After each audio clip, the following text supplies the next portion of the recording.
Hi friends, welcome back to Stylist Soul Tribe Conversations. A couple weeks ago, I did a podcast episode where I recycled content from the resource fair that we put on couple months ago now. The content is so good, and there was 3 panels during the resource fair. There was a branding panel, a nurturing panel, and a marketing panel. I uploaded the branding panel as a podcast episode so that people don't have to search through an old Facebook group to find this content. The content is so good. I asked for feedback on if people wanted me to continue uploading the rest of the content in podcast format and YouTube video format, and quite a few people said yes, they want to be able to easily search for this content. So I figured this week's episode would be a replay from the 2024 annual resource fair nurturing panel. So in this podcast episode, I do want to preface with this was a live event. So if it feels a little bit messy, it was a live video. It is a long episode, about an hour, so it is long, and it's definitely going to be best consumed on YouTube. So if you are listening to this on audio right now, I highly recommend searching for it on YouTube.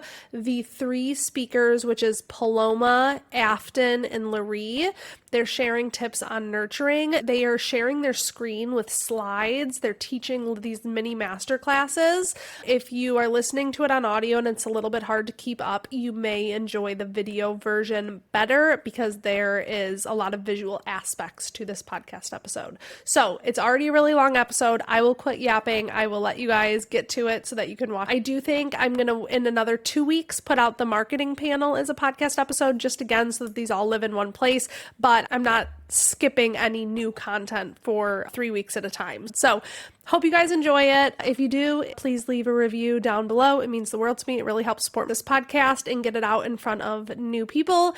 And I hope you guys enjoy. Okay, bye. All right, so I don't think all of you were here for the branding panel, but I think a lot of you were. So we're going to do the exact same thing. 20-minute share, 20-minute share, 20-minute share, 30-minute Q&A. So I am going to resist the urge to just start blabbing, and I'm going to just turn it over to Paloma, who is sharing first. She's going to do her first 20-minute presentation. She just tested her slides, so we should be good. So Paloma, go ahead and take it away, friend.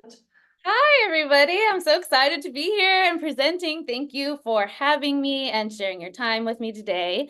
I can't wait to talk about nurturing. It's one of my favorite things. So let me get this presentation thing going here. Amazing. And then, yeah, see if you can pull the chat up. And if you can't, I'll just read the chat to you. I'll unmute once it gets to that point. Yes. It keeps going full screen on me. I know, it does that. See what I mean? How discombobulating it gets? It's all working just fine. That's how it goes. Autumn knows. Okay, I just had to make my window bigger. We're good. Laura, I love that you have your camera on. Hi. Good to see you. All right, Paloma, you got it? Yep. I got it. Let me change to share screen here. Are we good? Are we doing it? I do not see your screen share. Press it. Okay. Go over to Zoom. Oh, there? There it is. Now I see it. Okay, great, cool. Take it away. So today we're going to be talking about making moments meaningful. I became a stylist because I really love creating relationships and connections with my client. I'm a performer, and that's something that I do on stage all the time, and I wanted a career that would also support that. And so I have noticed in my lifetime, I really appreciate and value experiences because they stick with you. They're memories that are forever. Even there's no amount of money that you could spend on something, a material thing that could trump an experience. And that being said, most of the most meaningful experiences do not cost money at all. So I just want to introduce myself. My name is Paloma. I've been doing hair for 13 years and I'm in Southern California. I do lived in color, extensions, and personalized guest experience. I am a Disney girl beyond. I'm a Swiftie and I love to perform musical theater. And like I just mentioned, I'm a sucker for experiences because they leave lasting memories that give you a story to tell later on, which is why creating a memorable moment for my client is so close to my heart. So I want you to take a moment right now in the chat. Every day we have opportunities to make memorable appointments for our clients. And I want you to think about first thing that pops into your head. What was a time that you can remember being made to feel special at something that you experienced? And what was it that stood out to you that made it so impactful? Okay, Lisa, I can't see it. No, I don't see That's it. fine. We'll give everybody a second or so to put that in. Do you mean when we got a service provided or what? Yeah, like when you've gone somewhere. I went to a restaurant with my husband for our anniversary, and when I got there, they knew it was my anniversary, and they gave us a little something at our table, and they were like, "Happy anniversary, thank you for joining." I was like, "Oh my gosh." I didn't think they would actually care that I wrote that down, and they took the time to do that, and just something like that. Okay, so we have a few things in the chat. Kimber said it's simple, but I've never had a bad time at Chick-fil-A. Laura said they knew my name. Caitlin said the airline I stood in line for yesterday had a magician doing magic to make everyone less angry. That's gonna be the takeaway from the nurture panels. We all hire a magician. That is hilarious. Disney Polynesian did so much with my family and I stayed there. We were sick. It's a welcome Huff family.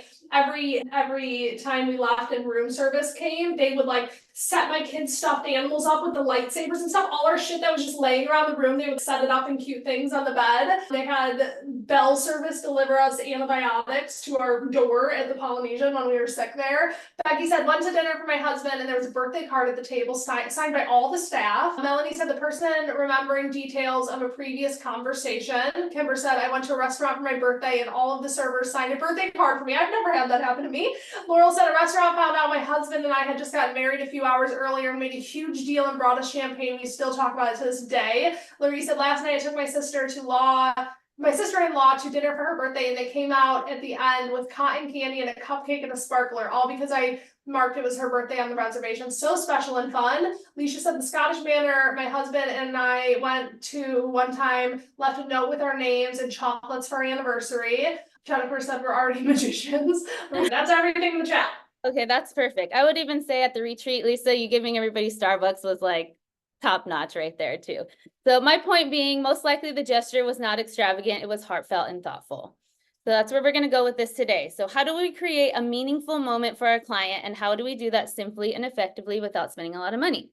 Personalize the guest experience. So this picture here is what my station looks like when my client comes in. I put their name on this board, they have their snacks, and I like to do affirmation cards because that's part of my brand. But it makes your clients feel special. Like when you go the extra mile, when you put their name, when you address their needs and you're paying attention, it's showing them that you care about them as a person, not just another client or this is what I do every day. This is what I'm doing for you.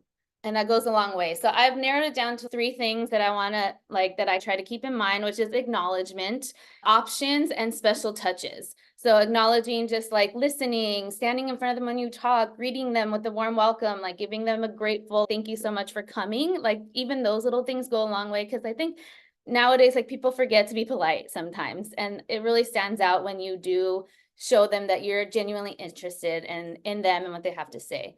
Giving options for their appointment makes them feel in control and less anxious about coming to a new experience. So I like to send out a pre-visit customization form where they can choose what kind of vibe. Do you want to chat? Do you want a silent appointment? Would you like a snack? Can I give you some extra amenities for free? Then I have add-ons also that people have enjoyed, but just giving options gives people a little bit more control of the situation to feel more comfortable.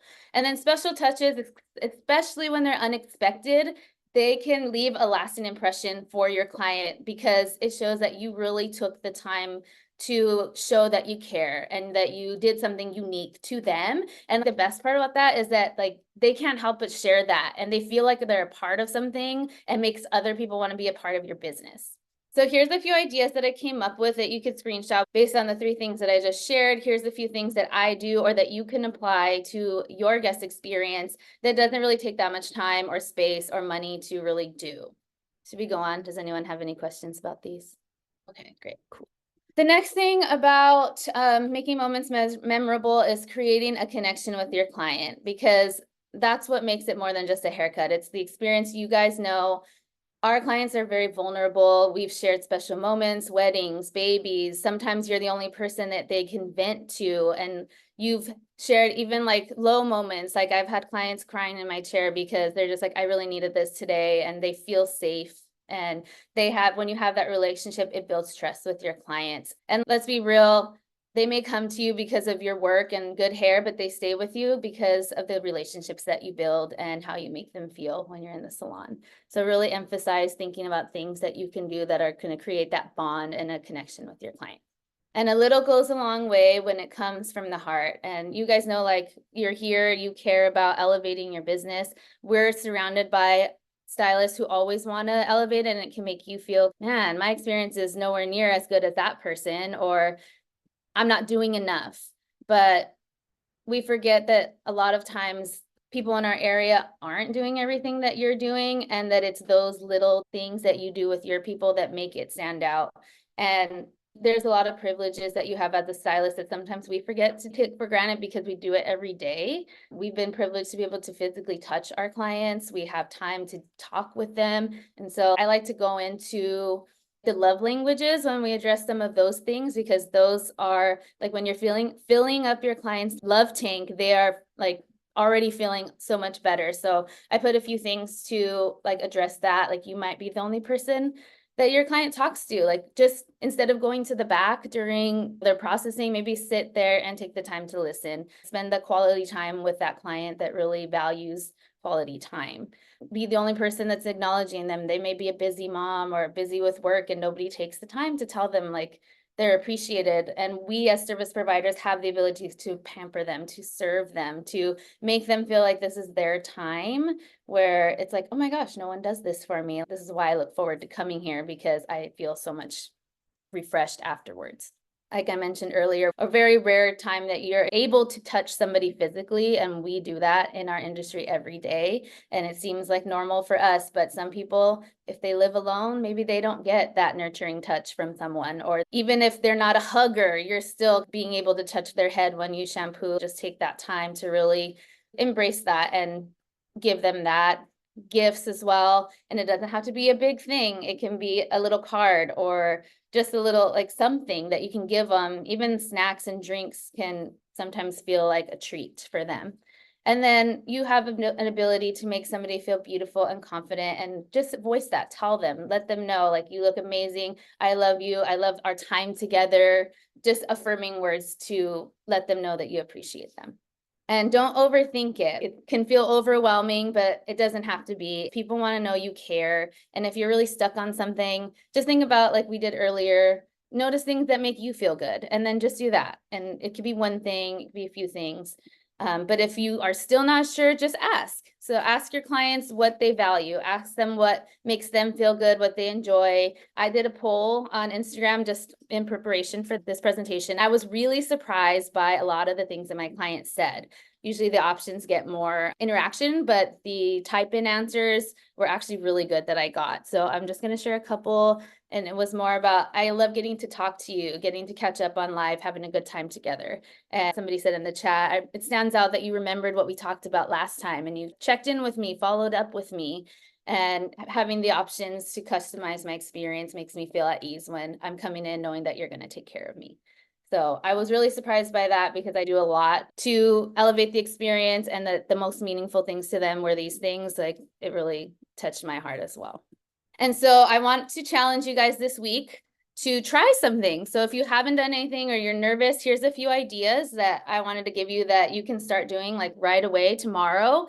If you wanted to, you don't really have to spend anything. Just wanted to check in, see how you're doing. How's your hair feeling today? That really goes a long way, because it gives your client an option to say it's great, or I was nervous to let you know something happened, but thank you for checking in. It just feels like you're going the extra mile to make sure that they're okay. Unexpected surprise, you can choose someone and bring them Starbucks in the morning. Or I had a cool idea about picking up a bouquet of roses from Trader Joe's and just giving it to them when they come in or when they leave. Just one flower. It's a small thing, but it's, oh, I wasn't expecting that. And it's something that they may feel like was an added special touch. I showed you my name board. I put up a welcome board with my client's name. I got mine on Amazon. It's super cheap, but if you don't have one, you can use like a dry erase marker or a lipstick. I think Kimber does this with her clients, that like you do a lipstick heart on their mirror or something when they're new.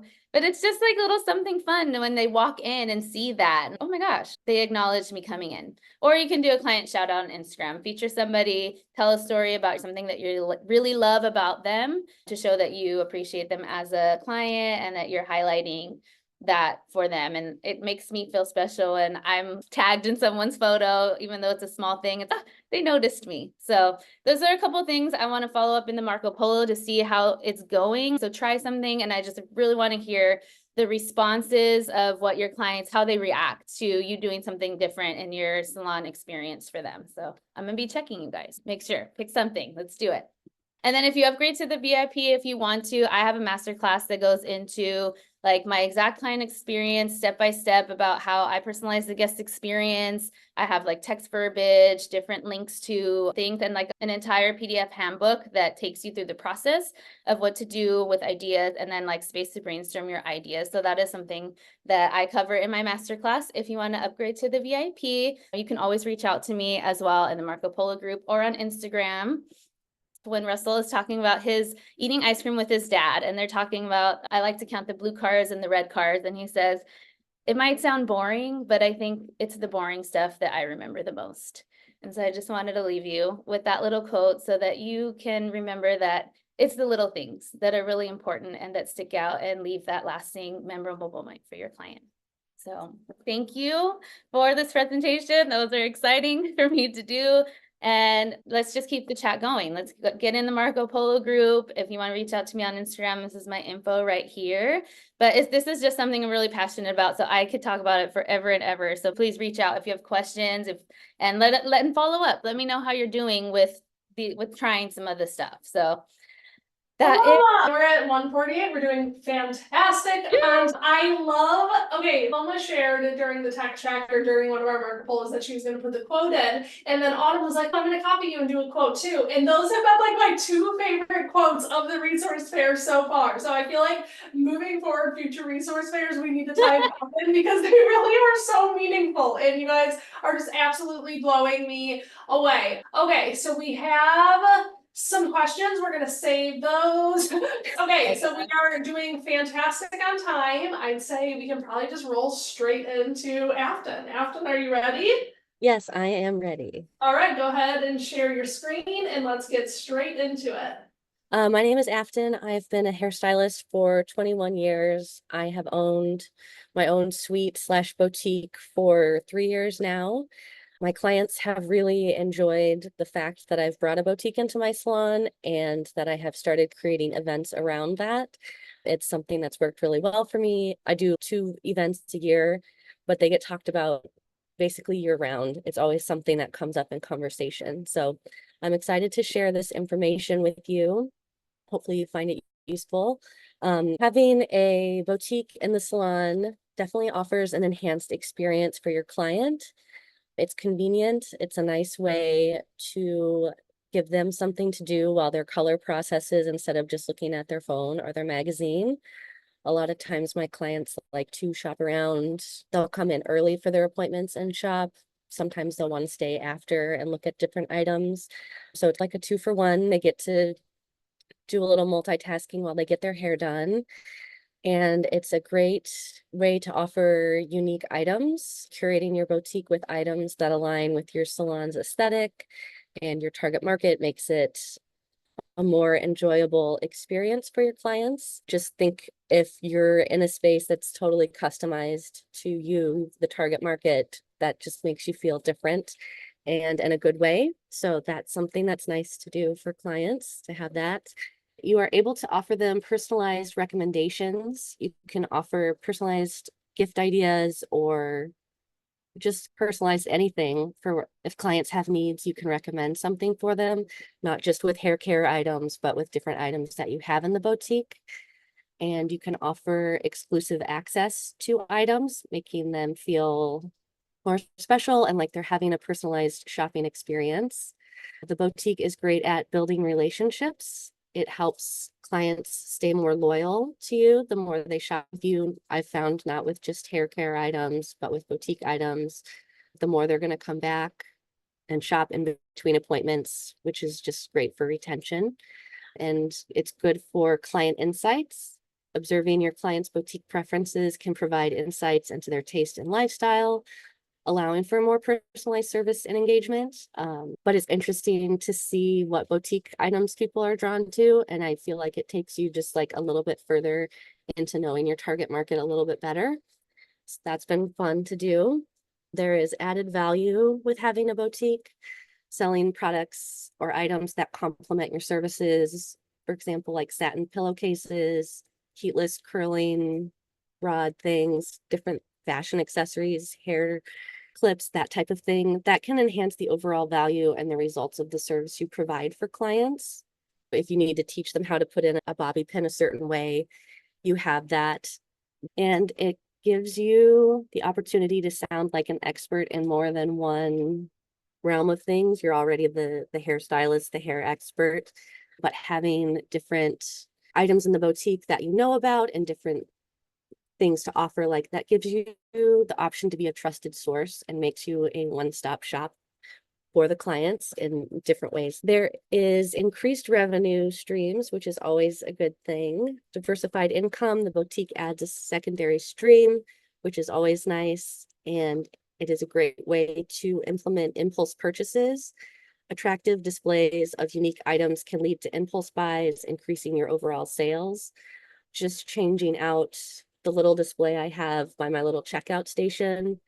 Anytime I change it out, I get so many sales in one day from that alone. So just moving your products around and rearranging things keeps things new and looking fresh and keeps it exciting for the clients. So it's not just the same every time. And then it is great for events and social interactions with clients.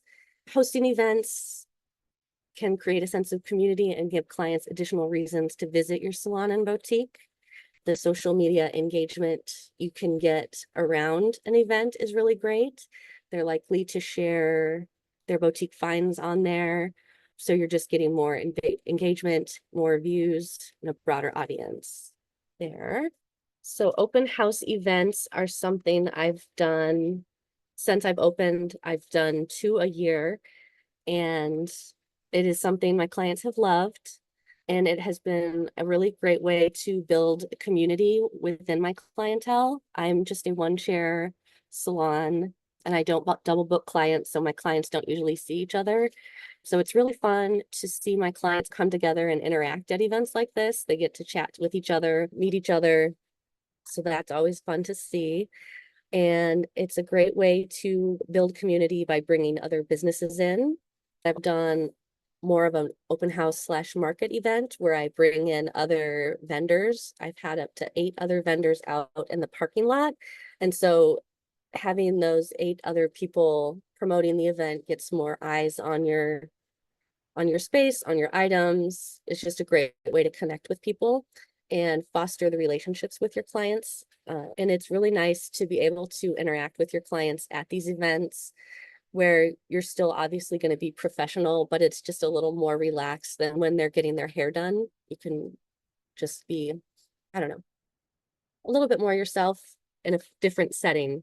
So that's always fun. It's a great way to enhance give clients exclusive access to items. You can do special offers at these events and open houses. So offering them a special promotion can help them, encourage them to come in, incentivize purchases that they might make at the events. And it's a way to also give back to the client at the same time with client appreciation. Expressing gratitude. An open house is a great opportunity to thank your clients for being loyal and showing support. And it helps reinforce their positive feelings about your salon. It's a great opportunity to offer complimentary samples for different products, have goodie bags or raffle prizes as ways to show and add excitement to the event. Creating memories at the event. I always like to decorate for the event, have treats at the event, offer different things that I don't necessarily always have all the time in the salon.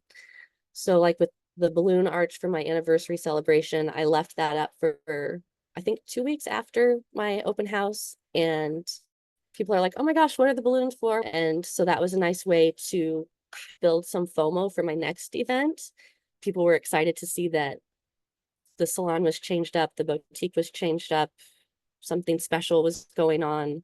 So just keeping that new and exciting for them. And same with the treats and refreshments. It's a fun opportunity. You can collaborate with someone else, another business in town, and do something. You could make them yourself, but just a fun way to give back to clients that way. And you can encourage clients to take photos at these events and share their experience on social media.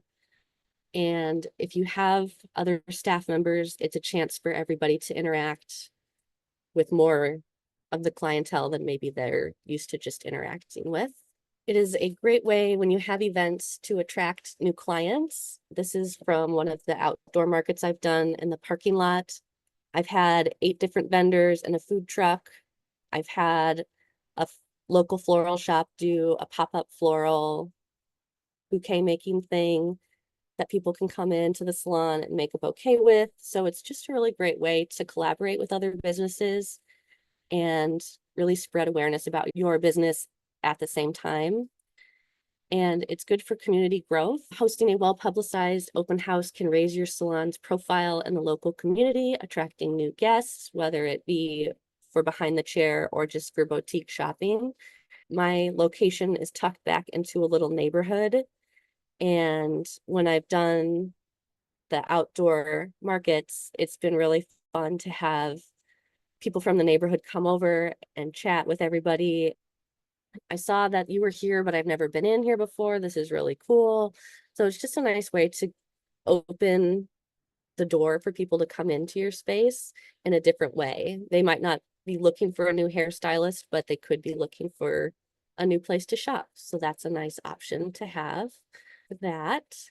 If you are interested in possibly carrying items, I recommend sitting down and doing some deep thinking and asking yourself if carrying any items align with you and if they align with your salon. Does that feel right to you? It might not be right for everybody, and that is totally okay. When you do feel like it aligns with you and you find an item or you find a brand that you like, ask yourself, does this item align with your target market and does it align with your brand? A popular, easy item brand to start out with is Kitsch. It's hair care adjacent, so it's easy to piggyback on top of product sales already. You can just add in Kitsch tools. It's a women-owned business. It's eco-friendly. I feel like all of those things align with brands pretty easily. So that's a nice way to start. And if you do decide to carry items, I recommend starting small. Hair care accessories, tools, self-care items are very popular. And it's a nice way to use some of those self-care items on your client. Like I have a relaxing pillow mist spray that I spray on the warm towels for clients. So when I wrap their head with it at the end, it has the lavender and sage scent in it. And then they're getting to try the product before they maybe possibly buy it. So that's a way to expose different clients to things that you have. If you are interested in carrying items, my VIP masterclass goes into where I source all of my products from. And just wanted to say thank you for taking the time to listen today. Hopefully got your wheels spinning and a few more ideas for you on what you can possibly carry. I am happy to answer any questions and help any way that I can. Feel free to reach out however you're comfortable, Instagram, Facebook, Marco Polo, anything like that.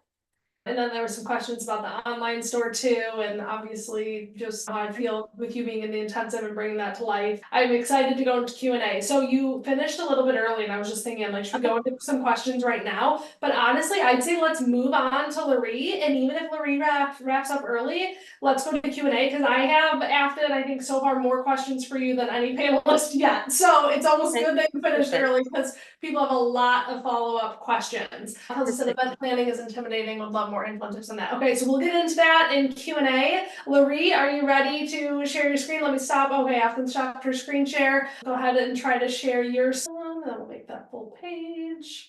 Beautiful. Can everybody see Laree's screen? Yep, looks good. All right, Laree, I'd say you are good to take it away, friend. Hey, I'm Laree. I'm here today. Mainly, my goal is just going to be able to teach you a little bit about nurturing your salon guests, but to actually building lasting relationships by creating exceptional guest experiences. Some of the tribe members have already been speaking about this. Paloma and I do a lot of things that are very similar. I'm Laree. I am a salon owner out of Pittsburgh, Pennsylvania. I've been behind the chair for almost 2 decades, which is crazy. I do own a full service salon and spa and boutique as well. I do have 11 employees, one of them, which is my husband. We have in the last 5 years been awarded the best salon in our area. We win numerous awards throughout the year just in what we do. One of the biggest things in our world that we do talk about a lot, Lisa wanted me to share, but we say money talk is dirty. And for me, it is very hard. But last year I did almost 250,000 behind the chair. That was just me alone. And that was mainly only in service dollars. I was able to put almost like 45,000 into my husband and I's 401k. I travel a lot. You guys, if you follow me on Instagram, I'm always taking my niece and nephew somewhere. So I do that. My point of saying all of this to you, though, is mainly because it's the loyalty, the trust, and the relationships that I have built with my guests that have made all of it completely possible. If I didn't have that and I haven't nurtured, the clientele wouldn't be there. So that's why I wanted to share that. Let me ask this question, and Lisa, you're going to have to read me the answers because I don't know how to read the chat. But tell me, what's the purpose of nurturing? What do you think that's even for? Why do we nurture? Why is it important? No right or wrong answers. Put the first thing that comes into your head into the chat. All right, Becky said guest retention, client loyalty, creating trust and relationships. Kelsey said she loves hearing your numbers and it's very inspiring. Thank you for sharing. Make our clients feel special, welcomed, cared for, loyalty, retention, loyalty. I love caring for women. So many don't do that elsewhere, to help people be seen and cared for, building connection. That's what we got in the chat. Awesome. So for me, like I always say, guest nurturing is really important. That's exactly right. It builds your loyalty. Happy guests are going to come back. Happy guests are going to talk to their friends. So it's the word of mouth that we use. They are going to tell everybody else about it. I have this happen all the time. Certain things that I do, my clients will be out to dinner with their friends. We send a day before an appointment form and they get it and they're like, does your hairstylist ask you what you want to drink? Does your hairstylist ask you if they want a snack? So those are the kinds of things that come up that totally work. They're gonna tell their friends and their family about it. Obviously, then ultimately that's gonna bring the loyal guests. They're gonna contribute to your consistent revenue. The business is gonna grow from there. Next thing. So understanding your guests. This one is really important to me because I like everything to be super personal. And sometimes it's very overwhelming as a stylist. As I told you, I work 5 days behind the chair and run my business of 11 employees. If I can do it, I swear everybody can do it.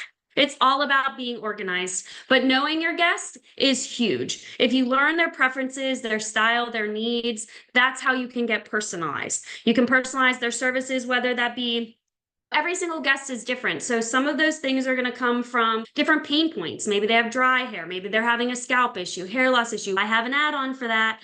Maybe they're just having a bad day. And again, I like to know these things. We all are going to hear about them regardless. But sometimes you're like, you know what? Let me throw that extra thank you note just for coming. Let me know you're special to me too. So one of the ways that I do that is I do guest profiles. Everybody does have their guest profiles. You can do that basically on an intake form. You can use Vagaro. You can use your booking system. Most of them have some kind of an intake. You can do them by hand if you don't have that. You can also do a jot form. There's so many ways. Collect them by email. Mine, I like to do it by doing a guest survey. These are things that I'm asking them that are more like, what's your favorite color? Do you like to read? What kind of books are you looking for? Do you listen to podcasts? Where's someone you like to eat? All of those things help me that if someone's having a special birthday or an anniversary or something like that, I have ways that I can actually go into that survey and get them something super, super personal. My other thing that I love to do is I share these surveys. I do them twice a year and I share them with their friends and family members that also come to me, because then it gives them awesome ideas for gifts for holiday or birthdays or things like that. One of the things that I like to start with is by saying our new guests are our first impression. And as we all know, first impression really matters. We always want to make sure that we're doing a really beautiful, warm welcome. Greeting that guest with a warm welcome is so important. And I know we all know it. I'm just reiterating it. Clean, inviting space. Always wiping down your space before you're bringing that new guest back. They don't care that you just had 5 haircuts. It's disgusting and none of us like it. One of the things that I always tell my staff is sit in the chair as if you're the guest, and then you're going to see what they see. It's a completely different world from that seat. So I do encourage you to do that because you will see all the dust bunnies and it's gross. We do a welcome email. If you're a new guest to us, we're going to send out a welcome email before your first appointment. That email is going to say, here's who we are. Here's how we do things. Here's some things to expect. And then also, here's the kind of payments that we take. Here's where you can park. All of those kind of things. We do greet you with a welcome bag. We do welcome with a welcome bag. You'll see a photo of that in one of my other slides. It's just a beautiful welcome bag. It has a couple little sample products in it. I also like to put some restaurants that are in the areas or other like local businesses that we recommend as a team. Things like that are really fun. The day of arrival form, you heard Paloma also talk about that. And also you heard about the post-appointment check-in. I do both of those things as well. Snacks and refreshments are always a really good touch. You never know if someone's coming from work or running around. It's such a beautiful thing and it's so easy to do. So for your existing guests, I gather all of the information. I organize the information, I store it, and then the only part that no one ever wants to do is I use it. So with that being said, the best way to do it is you're going to have to figure out a way that you gathering the information works for you and your business. I'm gathering information for a staff of 10 stylists and spa professionals. Vagaro helps me with that a lot because everything is right on the client's profile. I can run a report whose birthdays are in June. What I do at the beginning of the year is I run a report by month per stylist. They get all their birthdays for every single month for the year. And then we organize it and they send out their birthday cards and they have it for the beginning of the month. We send out those whole entire stack of cards. So that's just one way that you can do that. So for me, it's all about celebrating all the things. All the things are super important to me, whether it's something really small or really big, and also are special for that person. But birthdays, holidays, new home, new baby, marriage, loss is huge. We all lose people that we love or pets that we love. And sometimes it goes without acknowledgement, or they're in your chair and they're really upset and you're comforting them then, but to let them know later that you also are thinking of them after they've left the chair is really important. Obviously, retirement is a big one. Their kids' birthdays, I like to send birthday cards to the kids as well, things like that. So those are just some things that I like to do in certain things that I celebrate.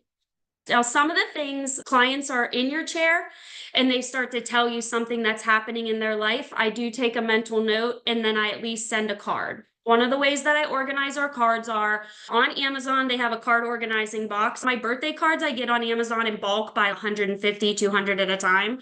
But I have all these cards in these little compartments and I literally will, that client will leave and I'll go up and be like, retirement card, and sign it and put it in the mail right away so I don't forget. And it's just those little touches that make such a big difference to people. I do like to celebrate birthdays really big. As you can see in the photo there, we do a little scratch off ticket. It just gives them a little $5 off for their birthday. I give them chocolates. Some people I do candles. Also, the flowers are always a nice touch. And those are just the $3.99 little bouquet that you can get at Trader Joe's. So those are some fun things that we can celebrate. Personal touches, I will say it over and over, but details are so important. Recalling birthdays and their favorite things, all of that is going to come from their surveys, you listening, you taking good notes, any of those things. I had a guest recently, her father had passed away, and instead of sending something to the funeral home, because I do honestly try to make it to a lot of my guests' parents' passings funerals, it's important to me, but her and her dad went to the movies every single week. So instead I made a donation to buy kids in need movie tickets. And she was so excited about it because she's really big in charity. So those are the things I mean by making it personal. Customizing the experience. Again, personalized recommendations and services. If they're telling you they have dry hair, we can offer all 15 of our add-on services they probably don't even know that we use. Again, they have a problem, we fix it. That's customizing the experience. Client appreciation. I send thank you notes randomly all the time, but if someone's having a bad day and they've been in my chair and they'll say to me, "Oh, Lori, thank you so much for my therapy session today." Send a card. Just want you to know I'm really thinking about you and I hope your days got better.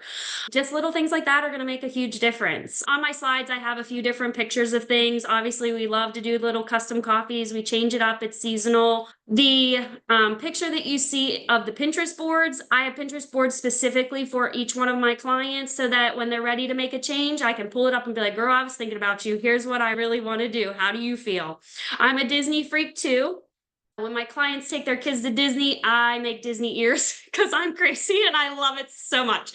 And I always find out, even when my clients are adults and they're going, I love to make them the ears. And sometimes whenever they're taking their sons, I make autograph books with their name on them on my Cricut. They love it.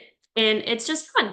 We also have all of our little Serene Treats menus. Those are on our stations. Just again, personalizing things, making it convenient, and just showing appreciation is going to be huge.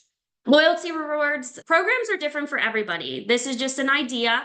We do have a rewards program. I have it on like a little shelf talker. It's front and back. It's really easy. I put it in the welcome bag. And then after a few months of seeing people, I remind them that I also do it.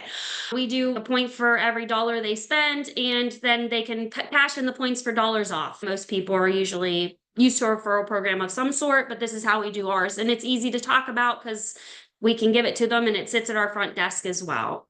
You can do exclusive offers for those people. I know some people do private Facebook groups for their loyalty members, and then they can do incentives in that group and things like that too. Makes it just so much easier.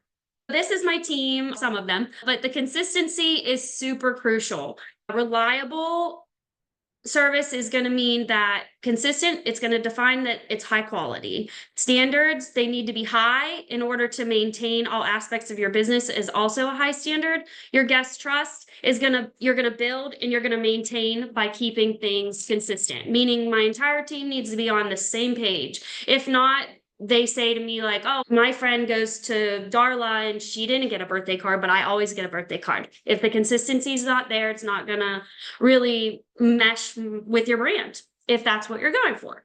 So I have a call to action, and it is, I want you to come up with 3 ways that you can start to celebrate your guests in your own space. Maybe it is just a birthday card, or maybe it is just starting to acknowledge when someone's having a bad day. Whatever that is, I want you guys to put it into the Marco Polo group, and we'll talk about it this week. Thank you guys so much for coming, and thanks for honestly being here. This means the world to me that I got to be a part of it. It's really awesome. But please stick around for the Q&A. I know that's next, and we should have fun with that. And as Lisa always says, at the end of every single tribe call, let's keep the conversation going on Marco Polo. And if you need to upgrade to the VIP to be a part of it, you need to do that. So thank you so much. Okay, to no surprise, we're blown away by Lori, which I knew was going to happen. So that's what's happening now. And I'm going to say right back to you, Lori, thank you for, after feeding the homeless this morning, coming to do the resource fair. And I don't say that as a joke. She actually fed 130 homeless people this morning and agreed to be part of the resource fair. So Alana's initial question of Lori, do you sleep? Is definitely the kickoff starting point. But I also want to say, Lori, I'm just amazed by you, and I know Lori sometimes feels a little bit like the odd one out for how love she is with her business. I will never forget her first onboarding call into Soul Tribe. She was like, I don't want people to make me feel bad for the amount that I work. Every time I share the money that I make, the next question is, but how much did you work? And this is her life. She doesn't have children. This is what she loves, and this is her day in and day out. So yeah, we're all so inspired and so excited. Okay, I have a ton of questions for all 3 of you. I am gonna just start. I was putting some in a text. I was putting some written down. Okay, I'm gonna start with the ones that I have over here. Question 1, and then you guys also feel free to use the hand raise feature. Question 1 is Paloma. How do you still make your clients feel special during their appointment, but you need to walk away? For example, eat food, wash bowls, need a moment for yourself, etc. So like, Paloma, do you have thoughts on that? Because there are sometimes that we just choose to walk away to dissociate for a little bit because we've been socializing all day. And then there's times that we have to, that's the balance that we need. So what are your thoughts on that? Oh yeah, I totally get that and definitely need it. Not every client's love language is quality time. So you know which ones they're going to want to talk to you during that time to like anticipate. But usually if I do need to do that, I'll ask them like, are you comfortable? Do you need anything? Can I get you something? And if they say no, then I'm like, okay, if you don't mind, I'm just gonna run to the back and have my lunch for a minute. Let me know if you need anything. And then I just go back there and I'll check on them maybe in 15, 20 minutes. Okay, I had a question written down about love languages too, so that's fascinating. Because honestly, there's some people that probably don't want you to sit there and stare at them either. The DOA form tells you, do they want to chat? Do they want to be quiet? The love language tells you, do they want quality time? Do they not need that? So it's deeper than just doing that for every single client. The next question is for Kimber, from Kimber. It's for Afton. Sorry, I was like, Kimber doesn't have a boutique. From Kimber for Afton, does your boutique have its own business entity? Does it have the same hours as your salon space? Afton, you want to chime in on that? It does not have its own business entity. It is the same as. And the retail tax ID is the same as selling retail products. Yep. That's what it is, yeah. Fun fact, my retail tax ID for merch is the same as selling products behind the chair. So you legally, you really can combine a lot of those things. Yeah. And this, what was the second part of the question? Sorry. Does it have the same hours? Yes. Technically, yes. I don't have a ton of people that come in and shop because they don't want to interrupt during other clients' services. They feel like they'll be interrupting. So they tend to just come to their appointments a little bit earlier, or they definitely show up for all the events that I have. I have been open in the past on Sundays when I don't work, and I will do that again for like holiday hours. Like this year. hired staff. Yeah, so for holiday hours, I'll have extra shopping time. And also I'm starting and doing like online boutique shopping, that type of thing. So I have unlimited hours while working the same hours. Okay, so this is also a lot of questions at once. I'm just gonna read it off and then we can go one by one. How do you decide what to carry? Do you have multiple suppliers? Online store, question mark, drop ship, or you ship? Lots of questions, LOL. Do you buy wholesale? What do you do with these things that may not sell? Are they locally produced? So let's start all the way up at how do you decide what to carry? I go by things I like, and then I'll go, will my target market like this? Does this item align with my brand? That type of thing. But I get a little bit loose with it sometimes. I live in Nebraska, so I have a Nebraska tic-tac-toe game that has like an ear of corn and the state of Nebraska for the things. So that's not like incredibly target markety, but it is a little bit because we all live in Nebraska. So vary with what I carry and on how I decide to do it.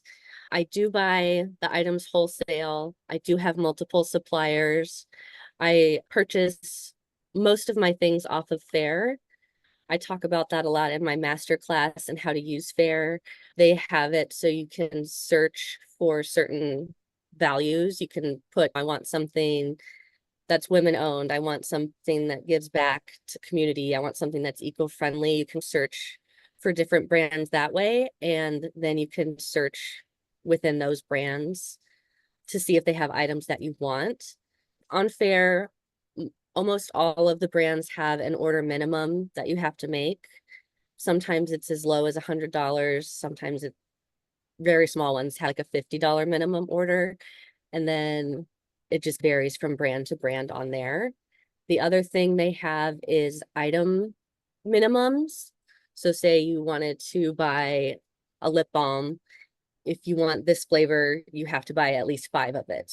And then same for the others. There's different minimums as well. I go into that on my VIP masterclass as well.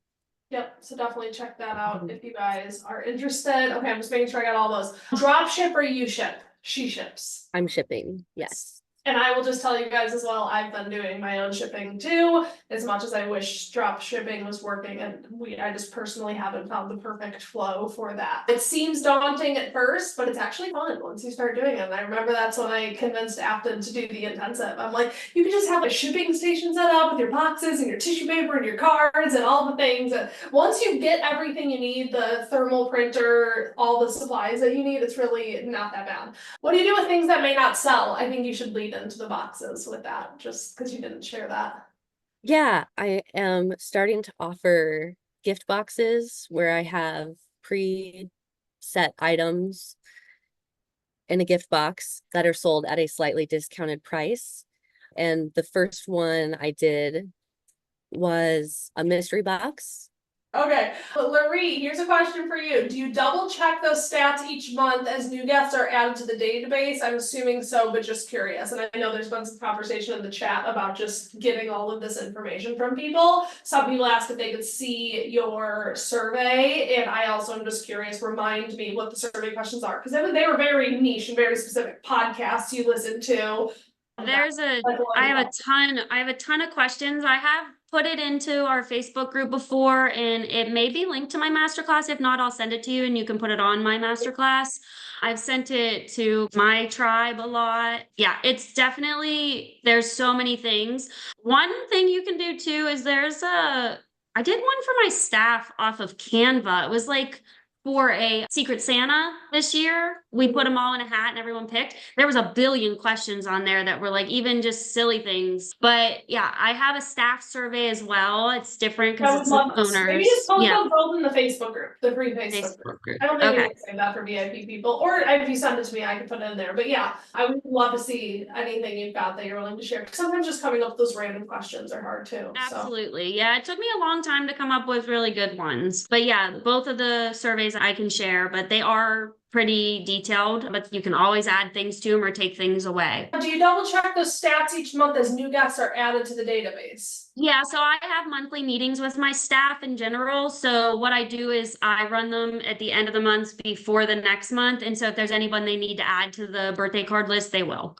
Another question for you, Larry. My team is really bad about making sure all of this is collected. They say they don't want to sound overbearing despite my reassurance. For me, it's different because I am in a state where everybody is an employee, so I collect everything for them. Yeah, so for me, you can't make an appointment without doing an intake form. So it's put right back onto the client, not necessarily the stylist. My stylists really don't have to do anything other than make sure that they fill them out. And I do keep up with them, and I will, like, we do have monthly meetings, so it'll come up at a monthly meeting, but it is part of our, like, their KPIs. So if they don't do it, they can't get their raises and things like that.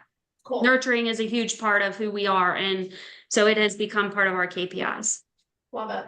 So the challenge for me was when I was forcing that I wouldn't get any bookings. Tell me more, Paloma. Let's see if we can troubleshoot that. When I used to require the intake form before they could book an appointment, like people just dropped off all the time. Yeah, we had forms, but our experience survey said it was keeping people from booking appointments because it made the process more difficult. Larry, do your people have to book it before they can see? Okay, I am in agreement. If data is telling you people aren't booking, I think you should send it as an automation immediately after they book. So that's what I was gonna say. Yeah. Can you set it up as an immediate, once the client has booked, send them this form?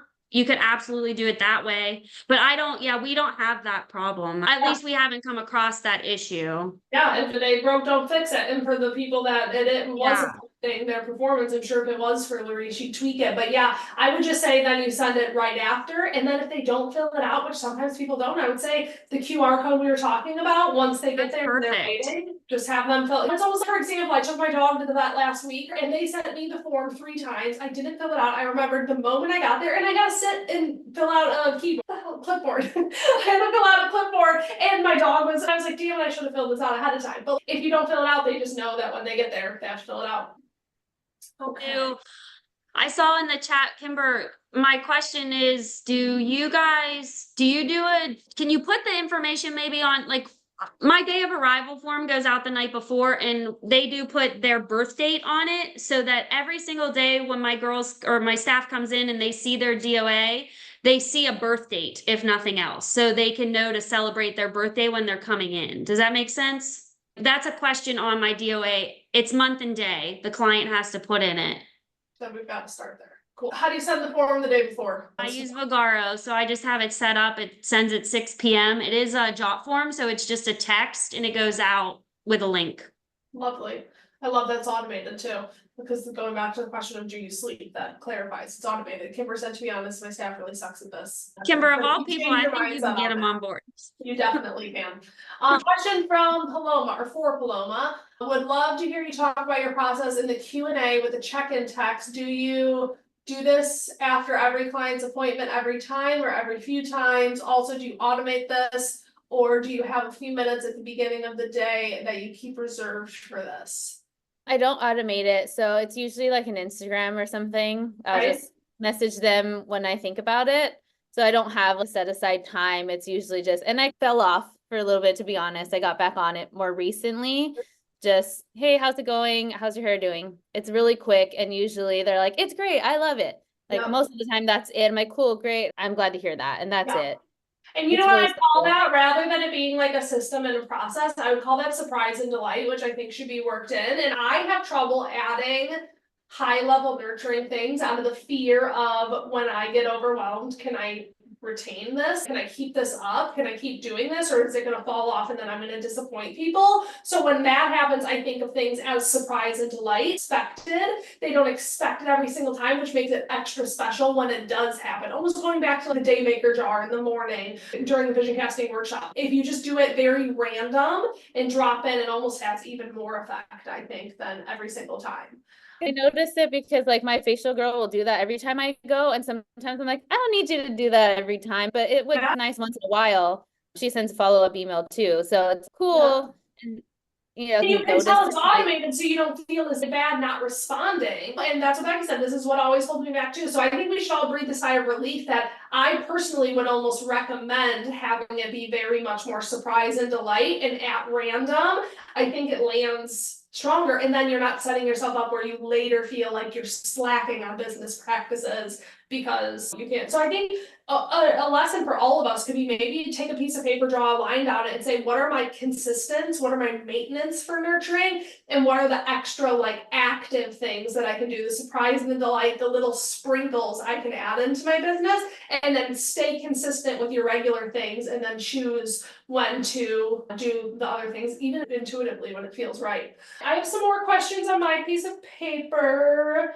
Afton, how big is your boutique space, and do you have any feedback for anybody who's in a very small space if they were super inspired by this and wanted to take on even a baby portion of it? Yeah, my space is about 400 square feet, and that's for the whole salon and boutique, everything. Yeah.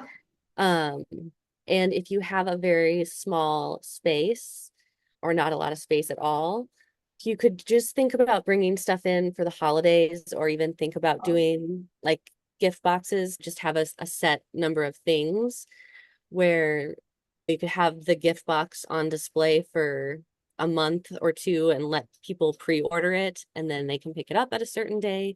That way you don't have to keep all of the items and all of the stock in your space. You can keep it at your house instead, or somewhere. Love that.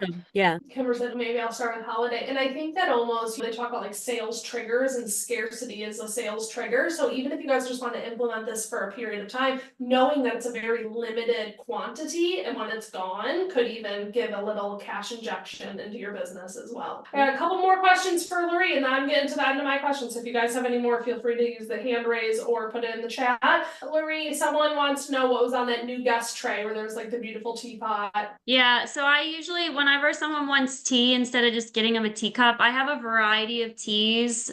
And then on the tray, a teapot that's actually from Target. It was like and they're like $3 or $5 little bin. I have a few of those. So we put the teapot, the cup, we have these cute little gold spoons, and then we have honey. They're honey spoons or honey sticks, depending on what we have at the time. So I put all that on the tray. Incredible. That would make me feel like I was in a spa. It made me feel like that, having all the options, all the things. I love it. I had, how do you track the loyalty rewards was asked when you were chatting. I use Vagaro, so it tracks everything for me. Sweet, this is a good little Vagaro plug. I gotta get them to sponsor the next resource fair. But yeah, it tracks everything right to their account. So you can assign every single thing that they're like, you have to set it up, but then it does it all for you after that. Cool, love it. Question for Afton, event planning is intimidating. Would love more info and tips on that. Yes, it's scary. Let's see, tips on how to do it. Because it's intimidating, where do you start? Because it's intimidating. Honestly, just what you've been saying all day, Lisa, is and after doing the first one, I think I had about 100 people show up, and I had a line the whole time. I didn't have anybody helping me. And so I had this whole line of my clients like, there. Right. You're intimidated for a reason. Yeah. And just after doing it once, it does get a little bit easier, but it is still scary. So just try to be organized. It's also fun. and like that feeling afterwards, and you had such good feedback from it that it's worth it. So what would you say if someone wants to start planning something right now? What are like the couple steps to like actually pulling it off? Like what should they think about? First, second, third, or something like that. Are they thinking about planning an event just for them, or are they wanting to have other? Start off with just for them. If they're Yeah. intimidated, let's do what you Yeah. did, the smaller version first. And then if they become in love with it like you do, they can go further. Okay, yeah, figure out a date that works with you for you. I recommend not working behind the chair that day. I tend to do my events on Sundays. That way you can have the morning to finalize any setups or anything. Just maybe give yourself some time. Don't work behind the chair the day of your event. And then I always try to plan like a theme. So for my 2-year anniversary, I did tea for two, and I had like teapots with flowers in it for the decor and stuff like that. So think about what you might want to do to decorate and make the space look a little bit different for that. And then the only other thing I would probably line up would be the snacks, because those are always important to me, to have something fun for clients to snack on. And then just one more is, are you doing a sale? Are you doing a promotion? Are you doing a raffle? What's going to be the thing to draw clients in, other than the fact that you're just having an event? Very good feedback. So date, theme, refreshments, accommodations like that, and then promotions. Super actionable, love it. Kimber said we host a holiday party every year for our community and guests, and after 6 years, I still wing it. Guys, I'm still winging the retreats every year, and it's a lot of pressure. So that's just what happened. I'm winging this. That's just how it goes. You just do things that are scary, and then you're really proud of yourself after, and it's such a high after that you're addicted. You need to start planning the next one. I can tell you what, service. Can we talk about marketing the event? Tips on that? Yeah, Afton, you want to talk about that a little bit? Yeah, I think the thing that has gotten the most traction is if I create an event on Facebook for the market or whatever I'm going to do. I've ran a couple ads on that, and that has gotten a lot of eyes on the event as well. But the other thing with marketing, if you are collabing with other people, just make sure they're tagging you, tag everybody in what you're doing, and that just really gets it seen more. And I just blast it all over social media all the time. Paloma said, I think this is for Larry, do you pay for the high end of Vagaro, or is it included in the normal version? I don't use Vagaro, so just curious. Square has it available, but it's the high paid version. Fascinating. Yeah, I did respond to that, but it is the regular version if you're talking about tracking the points, but like for my forms and texting and stuff, that's an upgrade. Awesome. Everyone's invited for espresso martinis at Tone Salon on December 2nd. We'll be there. Question for Paloma and Larry. What would you suggest for someone who doesn't do a lot of these extra special things for their clients now, but you want to start? Worried about if clients will enjoy these new changes or if they won't get what I'm trying to do? I would just say start with one thing. Usually their name on something is a big one. Like just seeing their name come in is the easiest thing, and it makes a really big impact. And just start doing it. I would say if you're like a little bit nervous, like it just makes it weird when you're like, I just want to let you know that I'm going to start doing this. I think it's just like fun to do something extra. And then if they comment on it, is that okay? Like if it's something like that. Yeah, just do it. Don't make it a big thing. Just start doing it. And if they're like, oh my God, what's gotten into you? Just be like, I wanted to, serve you extra well today. You pour into my business and I appreciate it. Have any questions? Anyone want to unmute, chime in? Or are we all feeling very served and very good? Okay, good. Thanks, Caitlin. All right, I would say we can maybe wrap up and take a little bit of extra time, a little extra 15 minutes. Then we will be back here at 3:30 my time to just wrap up. It has been great, and I'm blown away. I knew you guys were all gonna do good, but let me just say I gave them very little feedback on what to do. You guys are such freaking overachievers, so above and beyond, so much juicy info, so incredible. So I'm very grateful. I will see you guys all in about 45 minutes. We'll keep the conversation flowing over on Marco Polo. Michelle, any other VIP, Laura, any other VIP members that are not on Marco Polo yet, I would love to see your faces. So don't be shy. Download Marco Polo, get over there, because that is where all the conversation is going to be happening. Bye, friends.